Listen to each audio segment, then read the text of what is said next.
Hey, Webby and Walson here. This is our video podcast. Thanks for coming and tuning in. Now let's get down to brass tacks.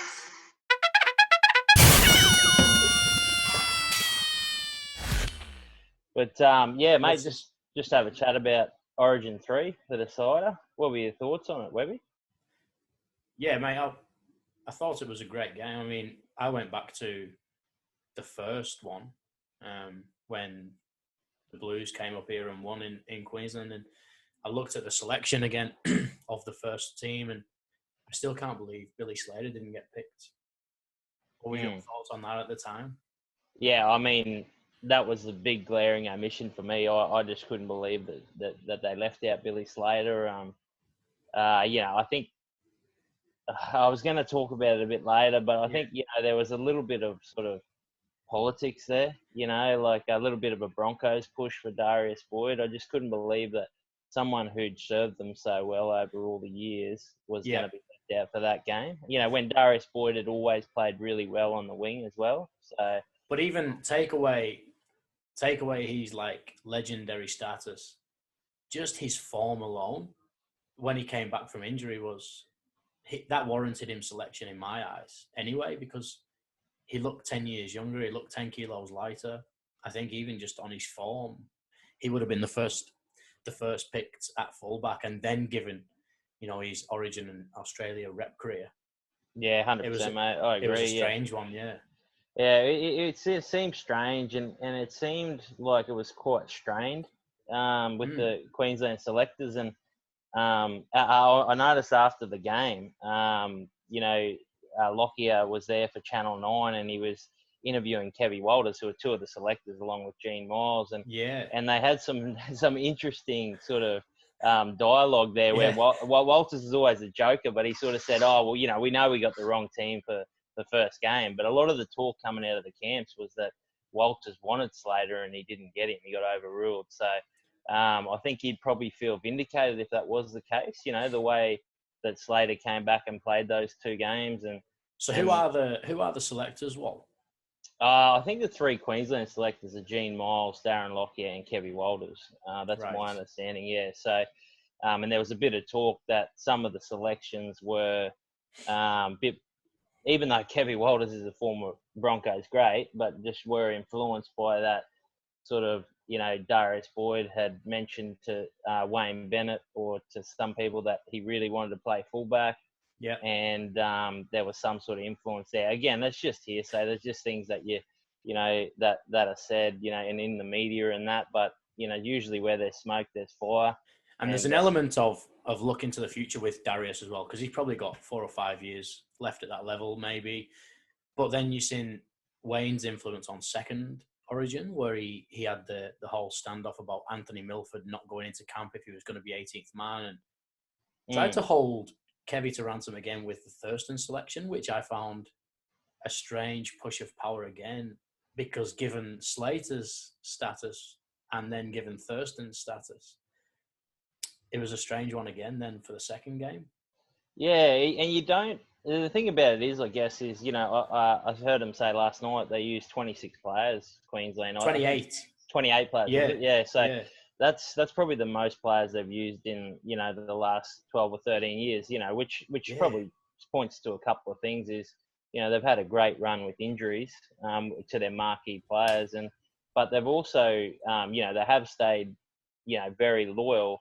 And it was just so out of character, for Queensland to do it. So that was probably the backdrop behind it. But going to the game, I just thought from the start of the game it was just such a more open game. Like Queensland definitely went out there with the game plan to shift the ball around, because they knew that they got dominated by the New South Wales forwards for probably 1.5 games. You know what I mean? Or possibly even longer. So they shifted the ball early, which was good to see, because in the first Origin, even though it was unbelievable footy and there was just, completion after completion, neither of the teams took any risk, and it was just like they were just like one out and they were loading up on them in defence, and it was a really brutal game. But it was fast. Oh, it was. It was like a brutal game of touch football.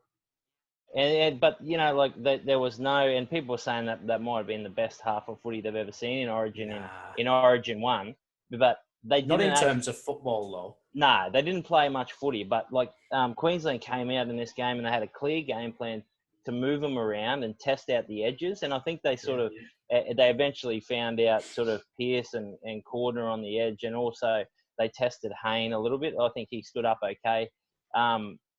Josh Dugan probably got found out a little bit, but and they also had a really clear game plan to minimise Tedesco's damage by kicking into the corner that was his non-preferred to return the footy, So I thought that was really effective. And then you go to the first try and, what do you say about Michael Morgan? He's just a big game player, Time after time he steps up in big games, doesn't he? Mate, and often because he's not the one that finishes it, like you look in the GF when he did that thing and Kyle Felt finishes, but he creates it from nothing. Like there's nothing going on around him. Same as last night when he took I don't know what was the centre's name on his side. He took him on the outside and then just Dugan, Dugan, that's right. And there was nothing happening. Cameron Munster, I think, had the ball a couple of seconds beforehand, and there wasn't much going on. He was bouncing around through the middle of the field, which he did quite well throughout the whole night. He got from left to right without even getting a glove put on him from any of the forwards, even running backwards, which you would never see somebody doing in Origin.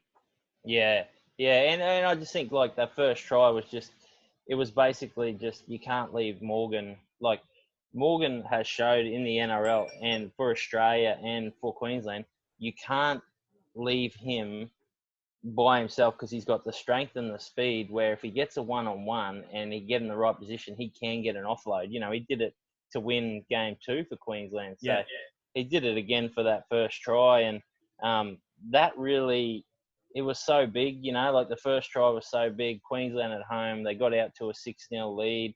And then, I just felt like they had the whole role of it then. And, like it was just an absolute masterclass by Cameron Smith. Just before, definitely. I think we'll probably go on to him in a little bit, but just before we go on to the halftime, what about Treacle GLASBY's break? Yeah. Timmy, yeah. We had Ezzy sent me a text just before calling him Treadmill GLASBY, and right, it was the funniest thing. I thought he was under the sticks. Yeah, well, I think he thought he was as well. Well, I remember Timmy GLASBY when he played. Obviously, you played with him up at the Central Capras, and I was involved with the club around that time as well. But he always had a lot of speed. He played on an edge as well, but he's bulked up significantly since going out to down to the Melbourne Storm and that, and he's forged an unbelievable career for himself now, breaking into the Origin. But yeah, Maloney, it was lucky for New South Wales that Maloney actually chased. A lot of them just stopped and put their hands up. So well, as soon as because it was great, like for a big fella to get down onto the ball off his toes and then up and running. It should have been, nobody had the right to catch him. But yeah, you're right. Maloney did. He made an Origin play by just turning and chasing just in case, and he got there. And I agree with you. You'd think that Timmy, he's probably bulked up a lot since he went to the Storm, but you see him up in person, he's very lean at the moment.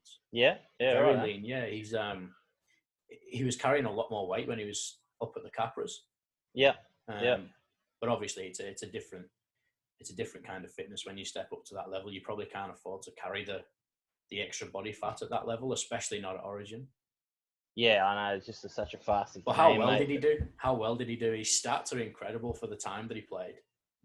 Yeah, he did. He played well to me. I think he did his job. Like he copped a bit of criticism after game 2. They beat him a bit on the outside, Maloney with some pace. But I think you know as well as I do. Like some of the stuff where it's individual misses is about team structure in defence, and not leaving those big guys alone that are susceptible to getting beaten on the outside. So system errors. They're more system errors than individual errors. However, you won't get anybody being more harsh on Tim than I'm sure he would have been on himself after those anyway. So, and that's just the kind of bloke he is. Yeah. And he's never going to make those same mistakes twice. No way. Yeah, no, that's right. So, but yeah, and Queensland, they got out to the 12-0 lead. And to be honest, if you have a look at it, like, they probably bombed some opportunities, or they could have been even further ahead, and I say that, realizing that Origin is just all about missed opportunities. The amount of times people say, oh, they could have, would have, should have done that. But obviously the Cameron Smith one where they called a forward pass, I wasn't really sure it was a forward pass. I don't know what your thoughts are on that, Webby. No, I didn't think it was either. When you when you see how his hands shape up as it comes out, and then even looking at the lines, and I know it's always misleading looking at the lines because of the momentum that people go into the pass with, but it didn't seem that bad there either. And I was trying to catch a glimpse just before of the touch judge's reaction, because that's usually a good indication of whether it was or not, and also the players around the ball. The players didn't stop. So that says usually that, well, it's usually going to be a 50-50 call, if anything. But the other one was the try that was disallowed when he dove over, Kronk dove over. And yes, he didn't have full control with his hands, but his body stayed with downward pressure the whole roll. Now, in my eyes, I thought that was still a try because your body was still creating the downward pressure. There was never separation there. Yeah, I think most of the season they've been calling those type of ones no tries. Morris came in. You could see that he sort of jolted the ball from him. I think most Queenslanders, it's probably easier now that like Queensland have won, would even say, yeah, that was probably a no try. And I don't think Kronk did too much wrong. There's a little bit of criticism for him diving early, but he had to try to get under the tackle. There was two converging New South Wales players. And there's a lot of self-preservation involved there as well. He doesn't want to pick up a silly injury by staying high too long. Yeah, that's right. And then after half time, there was another one where a ball went out from, I'm not sure who threw it to Will Chambers. It might have been Munster, it might have been Kronk, but Will Chambers actually got a ball, and it was a little bit high, a little bit like the one that Valentine Holmes miraculously reeled in later in the game. But he drops the ball, and like they had him cold on that edge. So they were opening up a lot of space on the edge, a lot more than they had in the previous two games. And I thought, Queensland looked really dominant. I just can't say enough about like Cameron Smith, Webby. Like, when I was a young fella growing up, my old man used to say to me, hold the ball in two hands. It was all about holding the ball in two hands. And like, I thought to myself, like when I was growing up, there was two players, Cliffy Lyons and Jason Smith, who, used to play for Queensland Origin. And they were the two best exponents of it. They'd hold the ball out in front, and they created more time for themselves because everyone was waiting to see what they did. And the opposition, it was almost mesmerising. Yeah. And I don't think I've seen a better player than Cameron Smith do it. Like, he just holds the ball out there. And it's because he's a triple threat. He can run, he can kick, he can pass. You know what I mean? So you can understand where the opposition's coming from, but he doesn't get through those gaps on speed.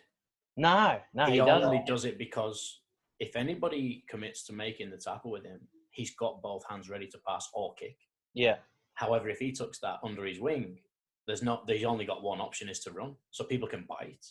And if you see Thurston does it the same, he goes to the line and he's constantly this, and you just can't bite on him because there's always a pass available to him.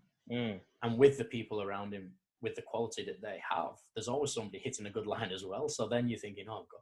And I remember playing against Australia, and Smith and Thurston both played. So Smith would jump out with the two-handed carry, and he'd have 4 or 5 options around the markers. And then from there, you go, nothing on for me, I can hit Thurston. Thurston would go to the line with the same. He'd have Thaiday coming short. He'd have Lockyer at the back, and Greg Inglis on a +2. So there's like 12 options from 2 passes there. Yeah. It's just insane. Yeah. And then they've got the skill to pull any one of those 12 options off at any time. Yeah. It makes it, and people that don't understand the intricacies of that type of stuff, like of footy, they sort of look at it and go, oh, how come they missed that tackle? Why didn't they rush up on them? It's because these players have so many options at their disposal, and they're so great at taking the right option, making the right decision. Yeah. That they put so much pressure on the defence, and the probably for 50 or 60 minutes, Smith of that Origin decider was just unbelievable, and then And then, yeah, bloke that both you and I had a bit to do with, Cameron Munster, seemed to take over there, you know, so which was just, you know, like so proud of the way he went. And a lot of people up here from our area are obviously really proud of it, Webby. So what do you think Mate, of Munster's performance? I remember me and you drove to a game in Emerald together one day. And I remember you saying to me, he has that attitude. He has not the resilience. Resilience is the wrong word. Probably the exuberance of youth. How do I put? He doesn't give a shit. He has that attitude that suits Origin. He's going to take it as if it's a game in his hometown, as if it's a game with his friends, and he's going to run with it. He's going to do what he feels like. If it doesn't come off, he's amazing. He's just his outlook on the game and how he wants to play is amazing. He has, like, to describe it to the listeners out there, or the viewers, it's like, you know, Cameron, even when he's coming through, we'll talk a couple of stories, you know, in a minute about when he was coming through, because obviously I saw him from a different point of view as you. You played with him. Mate, I'll give you the tip. He used to drive me insane. Yeah. We used to do 2v1 drills, so just basic 2 versus 1, and he'd be the one. Every single time, even in training, he'd go for the interception, right? Every single time. He'd fake and he'd go for the interception. Mate, it used to drive me insane because there's no learning involved. He's just being a smart ass. But so we developed this thing where I'd shout, Cameron, if you're going to go for the ball, make sure you catch it. It became an ongoing thing then. And then all of a sudden, in a game against Burley Bears, which I'll run some footage over that, but he does it in a game, in a live situation, 2 versus 1 on the fullback, and goes and scores one of the best Queensland Cup tries of all time. Yeah, well, yeah, that try that you're talking about, I've heard Scotty Sattler. Yeah. You know, he does the commentary for the Intrust Super Cup up here, and I've heard him say multiple times he thinks it's the best try he's ever seen. But you know, that year when Munster came through, it was like he did so many freakish things, and when you talk about his attitude, and we spoke in the car about it that day, and you know, neither of us would have known how far he would go on and to achieve now where he's gone. But he has a supreme self-confidence, you know, yes. But he's always, you know, sure of himself. And he never crosses that line. Yeah, but he's not a bigot, you know, like he wasn't out there telling everyone how good he was and that, but he was really sure of himself, really cheeky sort of bloke, you know. If anything, he was the opposite. He'd be the first to put himself down. You'd have to pick him up sometimes. Yeah, he didn't believe how good he was, but he'd have that the air of confidence around him. But it's funny, like it is a unique thing that he has, because you know, you see a lot of people, like, being around footy for as long as we have, like most of our lives, is like you see a lot of players that have that false bravado and they need to build themselves up or they need to do something. And those blokes sort of get found out pretty early, you know. And then you've got the flip side of it, and you've got blokes where you go, mate, you could be anything, but they don't believe. Like, they don't actually, like, they have so much, they're riddled with self-doubt, you know. Like, and, you know, at times that's just human nature. Like, you know, all people go through that. But he seems to have this, you know, supreme self-confidence where he just backs himself, and, you know, he doesn't doubt himself. And, you know, he's ridden it all the way. He's on a massive tear, you know, like from where he's gone when he came through as a 17, 18-year-old playing for the CQ Capras in Rockhampton.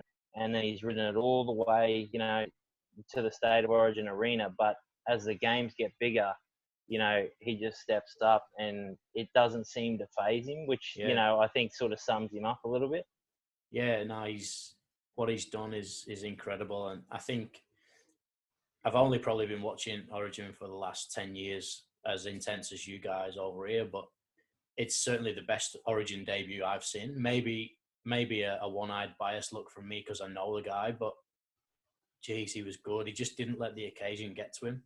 And he looked like he had some fun out there. Like, his first touch of the ball, if I'm not wrong, was he had 3 or 4 outside him, and he stepped off the left foot straight back into one of the big forwards, just as a simple hit up when he could have easily passed it on to his outside back. So yeah, that's right. Like, I think I saw him in an interview, and he said, you know, the coaches just said to him, they wanted him to run and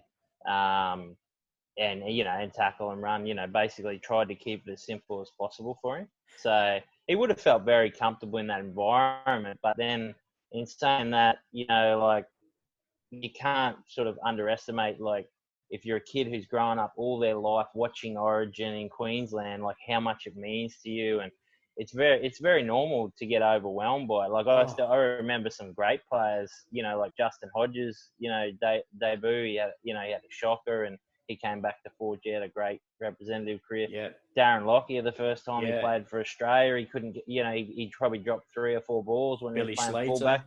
Yeah. So it happens, but then, I think that's what everyone finds remarkable is the fact that, he's just sort of so unflappable and he's gone out there and he's done it, like going back to the days when he was in the Capras, this is probably an indication of, how he's just that self-confidence and that cheekiness he had. I remember, he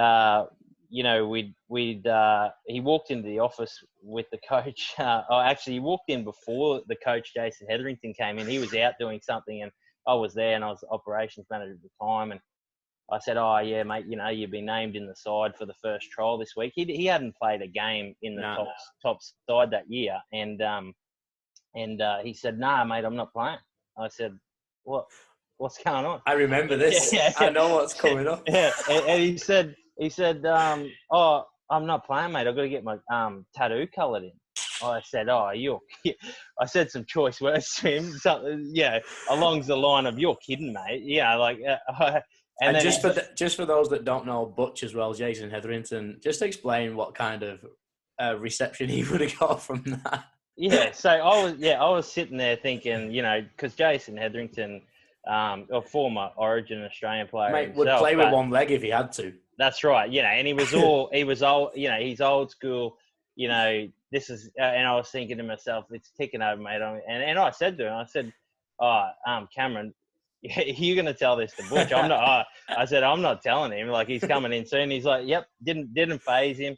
Anyway, we're in there, we're having a chat, and I said, do you want to say something to Butch? And he's like, he didn't come out with anything. I said, Cameron's not playing, and Cameron said, no, I can't play, and Butch is like, well, what? Why can't you play?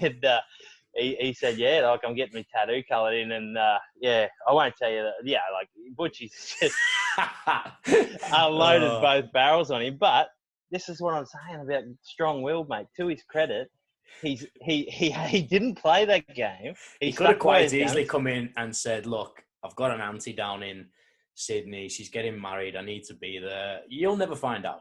But he chose to come in and say, as ridiculous as this sounds, hey, Butch, I know you're one of the hardest men that have ever played the game. You probably expect the same of me, but I'm going to go and get a tattoo instead of playing in this trial as an 18-year-old kid. Unreal. The balls that you've got to have to say something like that.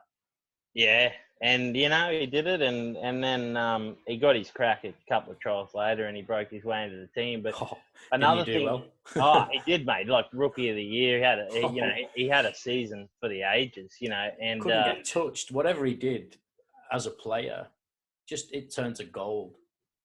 Yeah, and I wanted to talk a bit about that, Webby, because he, as well as his attitude, Cameron, he's got this like crazy mix of, and I don't want to say too much of it's luck, but if you look at the situation, and many people wouldn't be aware of it, some people in Rockhampton might be, but when I was working for the CQ NRL bid at the time, and then they took over the Capras because they had some financial difficulties and that type of thing, and they came in and we had a look at the roster, and it just so happened they made a change. They decided to make a change of coach. And one of the first persons to sign on the roster was Reece Baker. He was the player of the year from the year before. Really good player, still playing for the Capras now. Yeah. And he was number 1 on my list. Anyway, Reece decided he wanted to go to Dapto. I think he had a good relationship with the former coach, and he took off to Dapto. So me and Butchie Hetherington, the new coach, Jason Hetherington, were having a chat and saying, what are we going to do here? And we actually tried to get 3 or 4, sort of high profile fullbacks.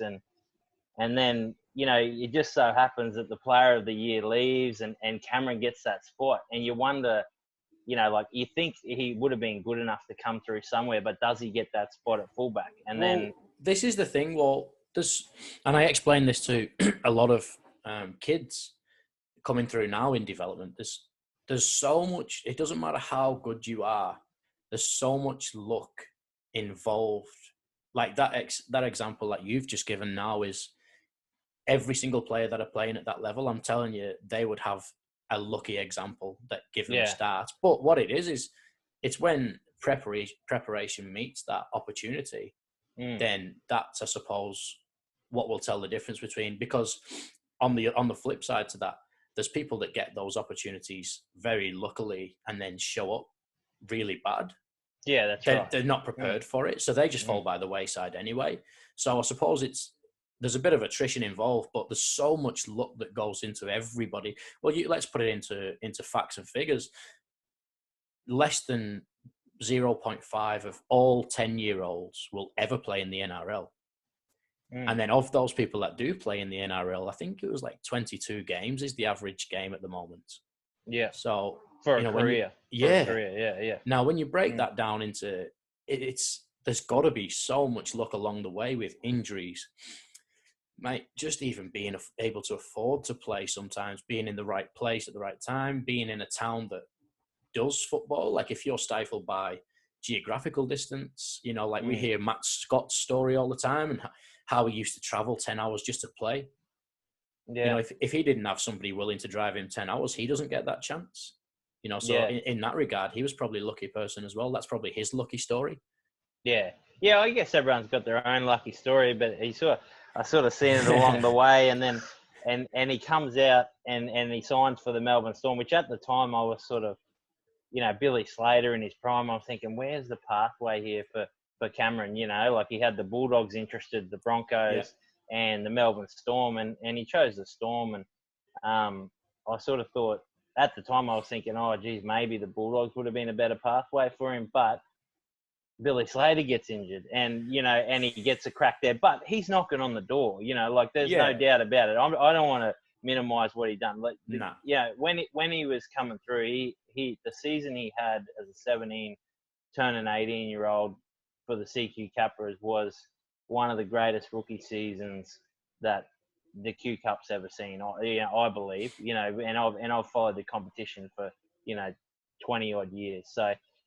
It was an unbelievable season. He starred in TV games. We talk about that try and that he scored that Scotty Sattler said was one of the best tries of all time. I still remember the try that he scored. We used to play games, you'd remember, in regional areas to try and promote the CQNRL bid and promote. Is this the Emerald try? It was in Blackwater this one. Blackwater against Ipswich. Was it Ipswich? I think it was Ipswich. I can't even remember who the opposition was, but we used to have a player auction the night before to try and raise money for the regional town that we were in and the senior and junior club, and I still remember it vividly. I was sitting at the table. You might have been there. There's a couple of players. Yeah, I was playing. I think somebody bid $50 for me, which was a waste of money. Yeah, and then it was a donation more than anything. But they ended up doing this player auction, and I'd seen a few in my time, and I said to the boys, "Oh, look, you want to get on the blokes that auctioned early because it starts to heat up, and people pay ridiculous money for the forwards later when the backs are the ones that are likely to score." Anyway, so Munster was up there, and he was going for 200, and I had a decent week on the punt the week before. So I put my hand up for 200, and I thought, I've stolen him here. And I had Siebes, Damien Seabold, lined up. He was the assistant coach, and he was going to go halves with me and that. But anyway, we got outbidded and sure enough, he turned up on the day, and they put a grubber through. And Munster takes the ball about 3 meters behind the try line. He uses the goalpost as a decoy. You know how blokes do that? He runs at the goalpost, then steps the goalpost and beats 2 players. And I thought, geez, he's done well to get out here. Bang, another left foot step, and he's away. He's into the clear with about 3 blokes chasing him. Okay, and I thought, because my question mark over Munster, because Siebes said very early, he said, this kid's going to be, he's going to be a star. And I said, yeah, look, mate, he's got everything. I just wonder if he's got the top end speed, you know what I mean? To be like an NRL fullback. Anyway, that day he broke and he didn't look like he was going that fast, but they just couldn't get him. You know, they got the one chaser got to him with about 10 meters to go, and he'd used that big fen that he got and over in the corner, you know what I mean? But he just has that way of getting there, you know what I mean? Just doing enough. He has. I explained this to a few people the other day as well. He has the core strength of a sprinter. So when you and it's the same when he's at top end speed, it's so easy. Like he gets there so fast, and then his core keeps him so upright that he just glides then, and he really runs on his tiptoes to keep producing that power. But when you add that with no self-preservation, that's how he escapes all them tackles as well. He doesn't push off with power. He uses your body weight in the tackle he stiffens his arm up, and his core's so strong that as his arm stiffens, his body pushes back or out, whichever way he feels like he wants to go. So, in essence, by trying to tackle him, you're helping him get away from you. I don't know if that makes sense. Yeah. All I know is like I watch him on TV, and he's always, ever since I've seen him play, he's just had that freakish core strength where he can actually, like, it's very hard for blokes to put him on the ground. Even in the game last night, mate, the first 2 or 3 times he had Fafita, Clemmer, and somebody else just hanging off him, trying to drag him down, and they were having a terrible time just trying to get him to the floor. Yeah, but I mean, he's got the world at his feet now, Webby. We've probably gone off track a little bit, but he is, he's definitely the topic after last night's performance. He deserves it 100%. Yeah. And with us both being based in CQ, and why wouldn't we start the podcast with him and Timmy, and also Benny Hunt? He did nothing wrong when he came on. He got himself some nice early touches of the ball. I think it was a bit of a token gesture, but good on him. Yeah, there was a lot of conjecture about Benny Hunt getting that bench spot, but I really felt like the way Morgan had played, and he was playing the last month, and what he'd done for Australia, what he'd done for the Cowboys in Queensland, he deserved a crack in that run-on side. You can fully understand, it's easy in hindsight to say, but you can fully understand why Munster was put in there, because he kept the Melbourne Storm core, the spine there, 1, 6, 7, and 9, and then. I just don't think Daly Cherry Evans was a viable option off the bench, because Ben Hunt is more of a bench player. So that's just my opinion. That's no slight on Daly Cherry Evans, who I've got a massive opinion on. Well, Benny can cover 9 effectively. He can cover 13 effectively. He can play in the centres and defend on the wing. He could probably even go at fullback or a push. Whereas Cherry Evans probably only really he could cover 13 as a cover, not effectively, and he could probably push into 9 if he really needed to. But then when you look back to that Melbourne Storm, the spine, how good was it to see them, all 4 of them, 9, 6, 7, and 1, turn up for that? When Cameron Smith went up the middle, passed it to Slater back on the inside to Cronk, and Munster was open on the other side. Yeah.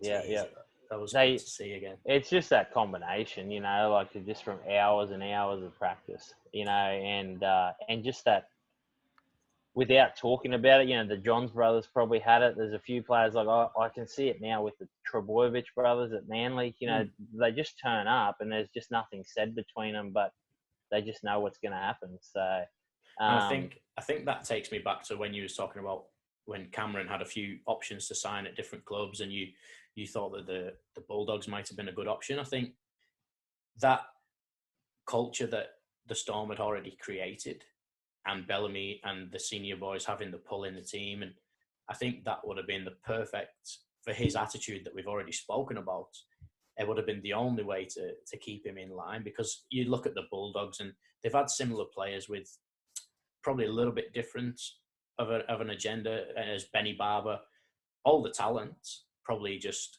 not the right setting. I mean, if Benny was in the Storm at that time when he was killing it in 2011, 2012, would he have left?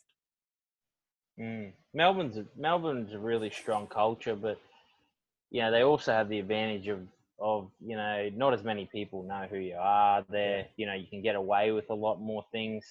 So yeah, it was a really good fit for Cameron, and he's just going to go from strength to strength. But I do want to say one more thing about him, and I know we've harped on about him a lot, and we'll probably you've got a lot of notes that you want to go into as well. I'm just more about riffing. I like riffing nowadays. Well, I'm not a. I like to riff with the barman. I like to riff with the girl that's serving me coffee. I even riff with petrol station attendants at the moment, so I'm enjoying riffing. the conversational, just a riffer, a pure riffer. The interview after the game. Do you understand why Bellamy doesn't let him have access to the media now? Cameron. Yeah. Mate. Did you watch it? Did you watch it? He's mate, been the best.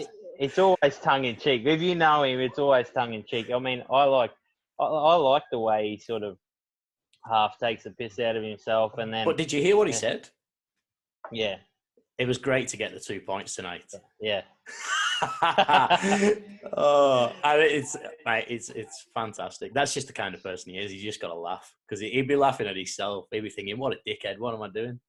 Yeah, I think it's just down there. They'd put a lot of work into guys like that. That are raw coming from the bush into the media training. And I don't think they need to. Like you listen to Butch again, Jason Hetherington on the radio shows that we used to do, mate, it was capturing. It was so captivating that he hadn't gone outside of all that. I don't know. I'd like to see him as dumb as dog shit on the TV as well in real life. it's probably blokes like Anthony Mundine, Andrew Fafita, and that drive that sort of stuff. So, but you can see he's had those cliches and he's had that talk drummed into him, and it just came out. Oh, brilliant! Because Freddie was interviewing him as well, and he was like, "Are you listening to what he's saying anymore?" Was it Freddie? Yeah, it was. Yeah. So, brilliant. Good stuff. I mean, I couldn't, as just a person had a small snippet in his life, like I just couldn't be more proud of him. I know there's a lot of other people here, who around the Rockhampton and the greater Central Queensland area who are really proud of, Cameron and his debut, and also Tim and where he's got to. Timmy's obviously had a great career as well. It just built on pure hard work. And we probably should touch on that because we all talk about how MUNSTER never made a rep team, blah, blah, blah, blah, blah. Don't forget, Tim went down to Penrith 20s at an early age with his partner, Casey. I think they went down maybe straight out of school together. And things didn't work out for him. He came all the way home, played for the Capras for 4 years, as well as the Comets. So he studied, did all his education when he came home. That was it for him. He'd had his chance, and in his eyes, probably, that wasn't going to happen again. Got himself I think he was a Bachelor of Accounting. He's a very smart person as well, Tim. And then all of a sudden, this lucky break or this option comes up based on his hard work. And it was hard work with Tim. Like, you'd see him, he'd be the first to train and the last to leave every single time.